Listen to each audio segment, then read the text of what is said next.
Burung Hadhad dan Nabi Sulaiman. Assalamualaikum warahmatullahi wabarakatuh. Channel Rahminillah Hiburan dan Dakwah. Di sore hari ini halaman-halaman kami dihiasi oleh burung-burung dan tidak ada anak yang bermain dan berlalu lalang sore hari ini. Entah kenapa, mungkin mereka pergi berlibur ke rumah kakek nenek mereka setelah pembagian rapot tadi pagi, dan saya hanya ditemani burung-burung di halaman ini. Kemudian ada bocil di samping saya. Kemudian anak ini sore ini nampak cerah karena tidak ada rintik, tidak ada mendung dan tidak ada hujan. Saya hanya ditemani oleh burung-burung ini yang sedang mencari karunia Allah di halaman ini. Kalau ada anak-anak di halaman ini bermain, mereka tidak turun. Tapi kalau tidak ada anak-anak bermain, mereka baru berseliweran, berkeliaran di halaman ini. Mereka sekedar mencari makan, mematok-matok apa yang mereka bisa patok. Apapun yang mereka bisa patok di halaman ini, mereka patok sebagai makanannya. Selain makanan yang diberikan oleh pemiliknya, mereka juga mencari makanan sendiri di halaman-halaman, di teras-teras. Kadang mereka naik ke teras ini. Dan itu si ganteng Muhammad Haikal Fakih Mujadidul Umam.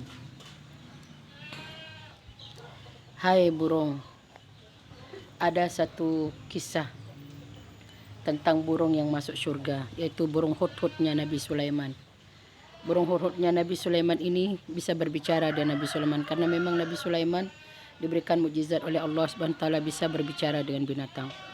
Ketika suatu hari burung hudhud ini menghilang, tidak nampak di hadapan Nabi Sulaiman. Kemudian Nabi Sulaiman mencarinya. Kemana kira-kira burung hudhud? Kok sampai sekarang belum ada laporan? Ternyata burung hudhud terbang sampai ke negeri Sabak. Dan dia melihat seorang ratu, yaitu Ratu Balqis, ini dikisahkan dalam Al-Quran, yang sedang menyembah matahari, memuja matahari bersama rakyatnya. Itu yang dilihat oleh burung hudhud. Nah, karena Nabi Sulaiman adalah seorang rasul yang memahami bahwa tidak ada yang bisa disembah selain Allah. Kemudian hudhud ini menceritakan, memperhatikan bagaimana rakyatnya dan Ratu Balqis, semua rakyat negeri Sabak menyembah matahari, menganggap matahari sebagai Tuhan. Karena matahari memberikan mereka cahaya di pagi hari, mereka diberikan tanah yang subur, negeri Sabak itu subur, makmur dan sebagainya. Akhirnya burung hudhud kembali ke istana Nabi Sulaiman alaihissalam, menceritakan apa yang ditemuinya, pengalaman menarik yang ditemuinya, bahwa ada sebuah kerajaan yang menyembah matahari yang diperintah oleh seorang ratu bernama Ratu Balqis. Nah, itulah seekor burung yang masuk surga. Jadi ada hewan yang masuk surga, yaitu burung hudhudnya Nabi Sulaiman, untanya Nabi Saleh alaihissalam, kemudian ikan nunnya Nabi Nuh alaihissalam, kemudian anjing kitmirnya Ashabul Kahfi, kemudian ada beberapa semutnya Nabi Sulaiman. Nah, itu adalah burung binatang-binatang yang masuk surga.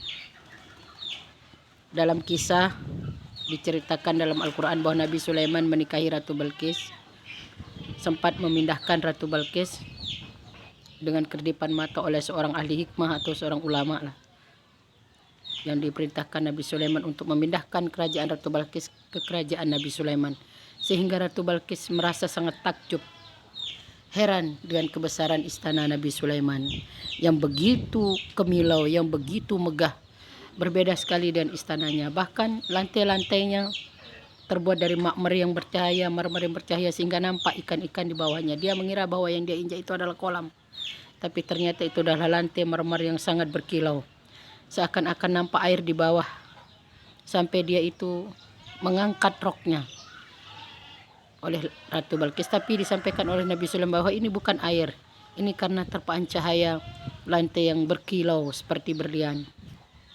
Nah, akhirnya Nabi Sulaiman menikah dengan Ratu Balqis, dan Ratu Balqis memeluk Islam, berhenti memuja atau menyembah matahari. Itu adalah salah satu burung yang masuk surga dalam cerita Al-Quran. yang diwahyukan oleh Allah SWT kepada baginda Rasulullah SAW.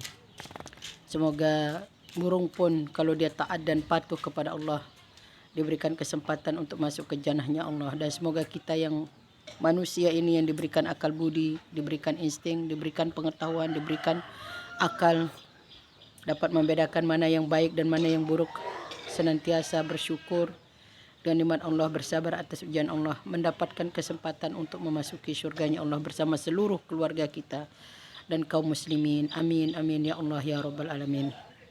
Channel Rahmi Naila hiburan dan dakwah. Billahi taufiq wal hidayah. Wassalamualaikum warahmatullahi wabarakatuh.